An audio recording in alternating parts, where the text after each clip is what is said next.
Welcome to Off-Grid Victory. So today I'm here in my pond area, and it's pretty full.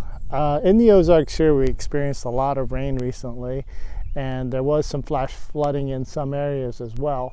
And so, yeah, let's talk about that today. So I live on top of a mountain, so in terms of flash flooding, I'm really not overly concerned per se where I live and my property. However, down the mountain from me, yeah, it's going to be pretty hard to travail some of those bridges and such if I have to go through those areas.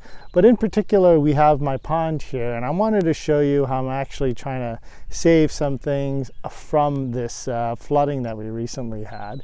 And so, yeah, the banks here of this pond, it overflowed right there and created this little mini pond here. Now, I have drainage over there. Naturally, the water will flow down the mountain and down to the creeks and such. And so, what happens when the pond overflows like this, though, is we do lose some fish. And so, yes, so that's what I wanted to talk about today. And so some of the equipment you're going to need is a fine net like this and a bucket to hold your fish.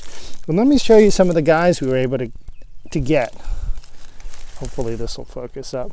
So yeah, look at these little guys here. Now I think they're bluegill. I don't know if I have any sunfish, crappies in there. There's definitely no bass in there. But these little guys went over that crest right there of my pond and landed into this little pond. And it's shallow enough. It's only this little pond area, which is normally not a pond, is only about right now 6 inches deep or so.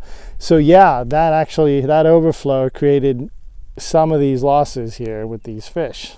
So yeah, these little pretty guys, we're going to save them. We captured them, and we're going to put them back in, because now the water level into the pond, that is, because the water level now is low enough where the banks of this pond, the ridge, will hold these fish in. And so we're going to just capture and re-release. And so yeah, that's what sometimes we have to do when it I guess floods around here. So at any rate, something to think about, something to do. I mean, otherwise, the fish would just kind of die inside this area because it would dry out, or it would be swept down. But most of the fish that were swept down would have been swept down. So these guys that we have right here, we truly did save them, because otherwise they would have just been, I guess, dessert for the fowl, I guess, right? Or for the other things that we have here on the homestead. At any rate, these are going to get saved back into the pond, and hopefully that'll ensure some nice fishing later on. Alrighty, shalom.